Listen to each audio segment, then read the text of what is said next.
How do you feed the population of a small city almost 4 times a week for 7 months straight? And how do you deliver a massive variety of food styles at high-level quality over and over and over?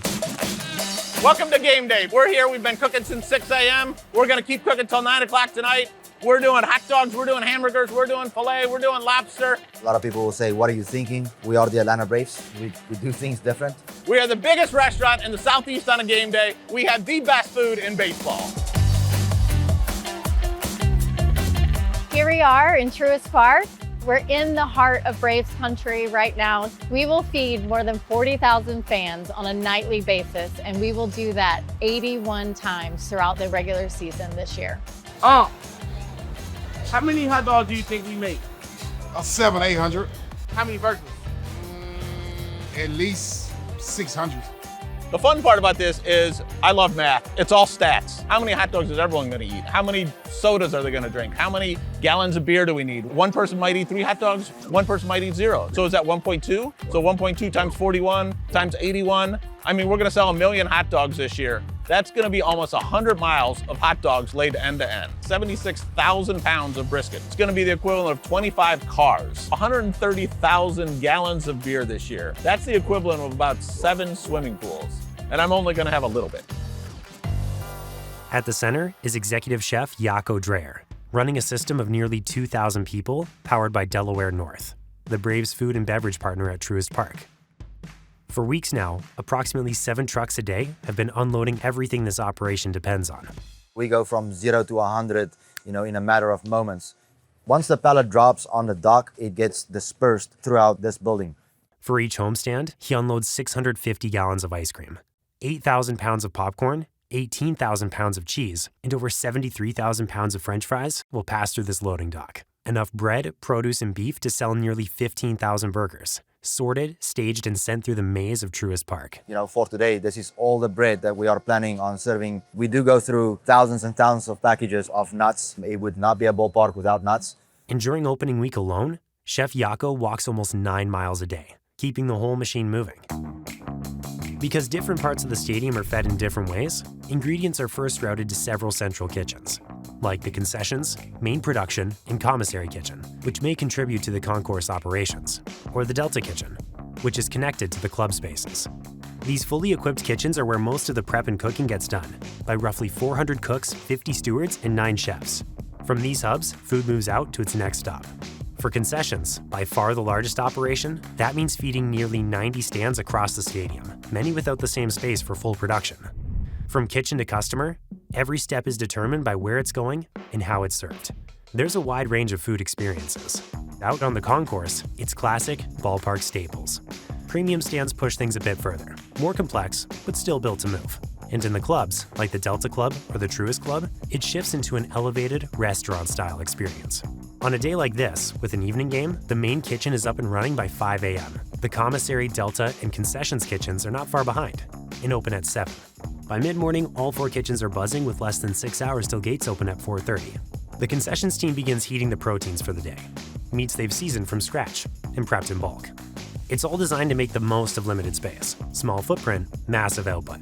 This is the main Concessions production kitchen. This is where the tire meets the track. If you look at the size of this kitchen feeds 42,000 people. We have all of this data right next to you that tells us where is everything going by quantity. From here, it gets dispersed up into the stands. Chef Jaco's system is meal prep on steroids. 8 weeks before opening day, the concession team starts bulk producing proteins, since it's one of the most demanding parts of the process. It's just too much quantity. Bulk production is items that we know takes more than 2 hours to produce. So I would identify all my proteins. We smoke brisket, we grill chicken, we smoke pork butt. It has to get pulled out, has to get chilled, and then we bag it, label it, vacuum seal it, and place it in the freezer and or in the refrigerator. We choose to find small nuances and efficiencies throughout our operation. As an example, 8 packs on each shelf. Each bag at 5 pounds a piece. 2 bags, that's $40. 3 bags, that's $60. 4 bags, that's $80. All right, everybody. This is what I call the pull thaw cooler. If you think about in your mom's house, you can pull something out of the freezer, you can run it under water, and it goes right into the frying pan. Over here, I don't have that luxury. We allow it in a safe space and environment to to thaw out naturally. Once it's thawed out, we will take it up and send it to all of the stands and disperse it accordingly. We don't guess what goes where. So a lot going on, but a lot of fun. And if you think 8 weeks is a lot of lead time, Chef Jaco began designing the 2026 menu all the way back in October of the previous year. Everything has to be shaped and adjusted around what actually works at this scale. So 5 months is necessary for pressure testing. Because if something breaks, it's going to break thousands of times. Concessions is fast-paced. So when I do design a menu for our concessions, I think about, first and foremost, the speed. And what that means, there's 41,000 people that have to be fed in about 4 hours. So we have to have what they want ready when they want it. And that's why we're always trying to figure out, how do we become faster? How do we boil it down to just the bare minimums that have the most flavor and the most excitement? We want to make sure their beer is cold, because I'm in charge of making sure the beer is cold. We want them to be able to take it to their seat. You know, can they walk from the concession stand and maneuver themselves throughout to get to their seat and eat it without making a big mess on themselves? It doesn't seem complex. It's a hamburger or a hot dog, but if I ask you to make me 24 different types of hot dogs, I'm sure you'll scratch your head. Concessions is also more than hamburgers and hot dogs. Premium offerings like the tacos created by Michelin star-winning chef Carlos Gaitan have to deliver authenticity and flavor at game day speeds. It's way different what I normally do. You create the menu according to the place that you're gonna be. If you're gonna be doing like 5,000 tacos, it has to be something very simple, very easy to execute. If you do a burrito, it's about 7 to 8 steps. And when you do a taco, probably it's gonna be only 3 steps. I want people to do it faster, but do it the right way. The stadium's most premium dishes can be found at its clubs here. Presentation matters, which means the structure and sequencing of the preparation is critical. So out of this kitchen, we are catering to the Delta Club and the Truist Club. The Truist Club is an elite club serving about 180 to 200 guests, and the Delta Club serving about 1,300 to 1,500 guests. The menu needs to be geared for the volume that we do and the time constraint that we have. We don't cut corners. You have to think about it, the process. The Truist Club operates like a restaurant. Yes, we do have a buffet, but all the food gets fired a la minute, meaning there is absolutely nothing sitting in a box. À la minute. Cooking to order, not in advance. In this setting, it doesn't mean starting from scratch. No one's waiting 12 hours after ordering a braised brisket. It's about finishing touches right before serving. Server will come to the kitchen. Chef, we need more short ribs. Chef will fire the short ribs back into the oven, get it hot, get it glazed, place it into the pan, garnish it, re-season it, and go out. There are those dishes that you cannot scale up. So that's why we're trying to make sure that everything we do is thought out. For example, a small, thin pieces of fish overcooks very quickly. So we tend to buy kind of big fish and to have a nice fillet of fish on the menu. We try to roast whole meats and carve versus single pieces of meat. Like today, we are doing a whole roasted chicken because it stays juicier. How is the guest getting this food?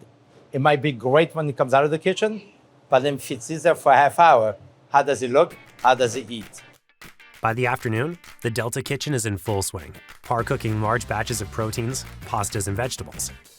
Now is the time to pay attention to more delicate items which have been scheduled for the last possible minute to preserve quality and freshness at scale. If you have tomatoes on the sandwich, you want to be as far as possible from the bread, otherwise the bread will get soggy.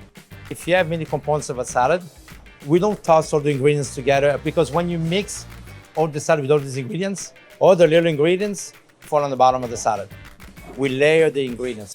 The lettuce goes on the bottom, toss a little bit with vinaigrette, and then all the ingredients sprinkled on the lettuce. And then we add another layer of lettuce, like if you would build a lasagna. For us, it's so important, utilizing the ingredients fresh. If you want to do a guacamole for 400 people, the first thing that you have to have ready is the lime juice. So it's going to help to preserve the avocado.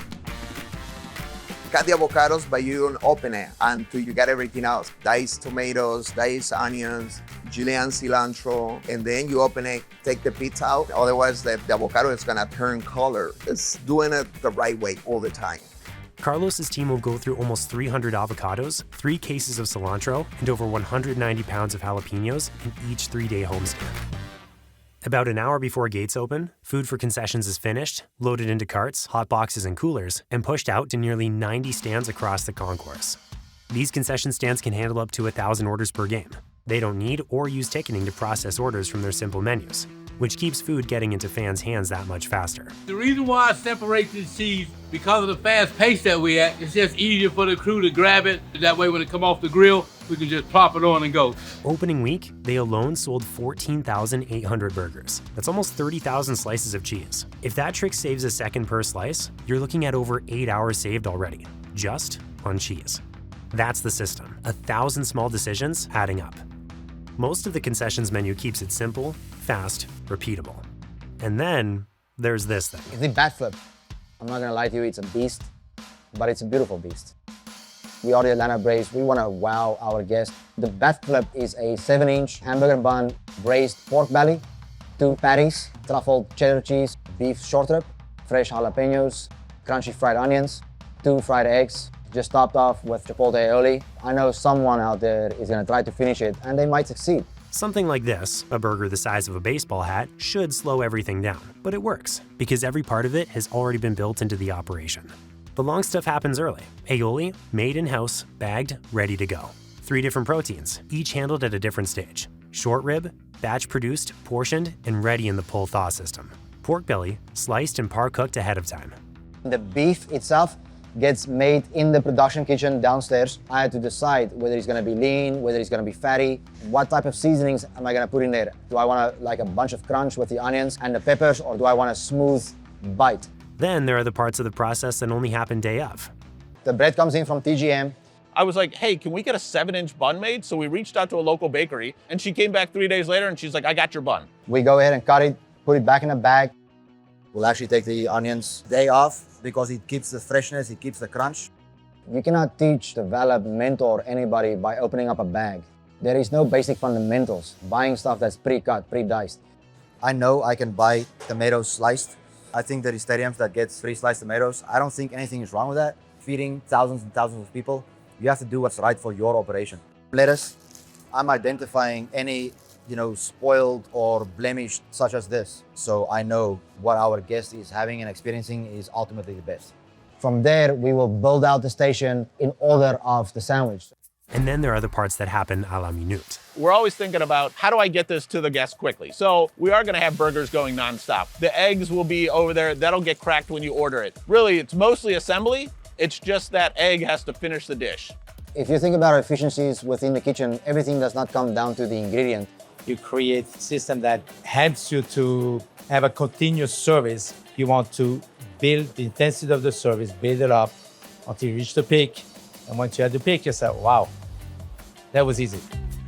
Every single hot dog we do touches a grill. It gets a grill mark on it. That's not normal for 1 million hot dogs. I work for the Atlanta Braves, and so I don't think there is anything too complicated to pull off. We will find a way to execute it. The work at Truist Park is never done. Even after tonight's last out, tomorrow will bring over 40,000 new fans, and the whole operation starts again. If I can take something as simple as food and make you smile, that for me is a job well done. That's why I got into cooking.